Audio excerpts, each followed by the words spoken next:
सुप्रभात।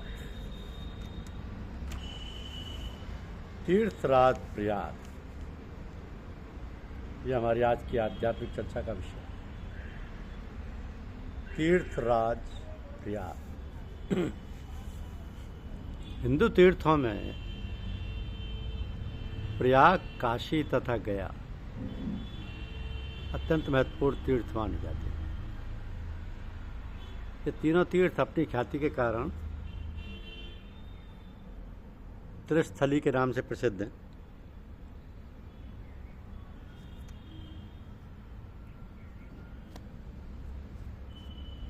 नारायण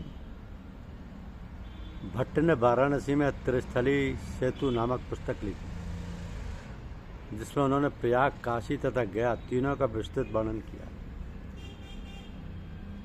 त्रिस्थली सेतु में इसे आश्वलायन शाखा के अंतर्गत आई हुई श्रुति बतलाया गया, किंतु तीर्थ चिंतामणि के अनुसार यह ऋग्वेद का ही सूक्त है। इस सूक्त के अनुसार जो व्यक्ति सित तथा असित अर्थात गंगा और यमुना के संगम पर स्नान करता है वह स्वर्ग प्राप्त करता है, और जो अपने शरीर छोड़ता है वह मोक्ष को प्राप्त करता है। प्रयाग को बहुत ही पवित्र स्थान मानते हैं। महाभारत के स्थलों पर भी प्रयाग के महात्म्य का वर्णन हुआ है। वाल्मीकि रामायण में भी प्रयाग का वर्णन प्राप्त होता है। प्रयाग के लिए तीर्थराज शब्द का प्रयोग अनेक स्थानों पर हुआ है। तीर्थराज का अर्थ है तीर्थों का राजा। पद्म पुराण में सतीर्थराजो जयति प्रयाग ऐसा उल्लेख है। मत्स्य तथा स्कंद पुराण में ऐसी प्रकार के प्रसंग मिलते हैं। प्रयाग को तीर्थराज इसलिए कहा जाता है कि एक बार ब्रह्मा ने यज्ञ किया, जिसमें उन्होंने प्रयाग को मध्यवेदी, कुरुक्षेत्र को उत्तरवेदी तथा गया को पूर्ववेदी बनाया। तो प्रयाग में गंगा, यमुना तथा सरस्वती तीनों धाराएं मिलकर दो धाराओं में परिणित हो जाती। इसी से इसका नाम त्रिवेणी तथा संगम पड़ा। मत्स्य पुराण में ऐसा प्रसंग प्राप्त होता है कि प्रयाग तीर्थ के दर्शन मात्र अथवा स्मरण मात्र से मनुष्य पापों से मुक्त हो जाता है। प्रयाग में विष्णु सदैव अपनी योग मूर्ति में प्रतिष्ठित रहते हैं। रुद्र भी यहाँ निवास करते हैं। जब उन्होंने अपने त्रिनेत्र से संसार को भस्मीभूत किया था, उस समय प्रयाग भस्म नहीं हुआ था। इसी कारण मत्स्य पुराण में प्रयाग को त्रिदेवों का निवास स्थान बताया गया। पद्म पुराण में इसी से समानता रखने वाले श्लोक मिलते हैं। मत्स्य पुराण में ऐसा प्रसंग प्राप्त होता है कि जो व्यक्ति एक मास तक ब्रह्मचर्य पूर्वक प्रयाग में निवास करता हुआ देवता एवं पितरों का पूजन करता है, वो अपने मनोवांछित फल को प्राप्त करता है। प्रयाग का ये महत्व वास्तव में उसे तीर्थराज पद पर प्रतिष्ठित करने वाला है। इस तीर्थ की पवित्रता मनुष्य को इहलौकिक तथा पारलौकिक सुख प्रदान करने वाली है। तीर्थराज का महत्व आज भी कम नहीं हुआ है, पर उत्तर वृद्धि को प्राप्त होता जाता है। आज भी अनेक तीर्थयात्री तीर्थराज के दर्शन हेतु तथा त्रिवेणी संगम में स्नान करने हेतु प्रयाग की ओर बढ़ते चले जाते हैं।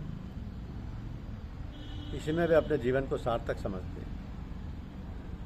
भारत का कोई भी ऐसा व्यक्ति नहीं है जो तीर्थराज प्रयाग के नाम को सुनकर नतमस्तक नहीं हो जाता।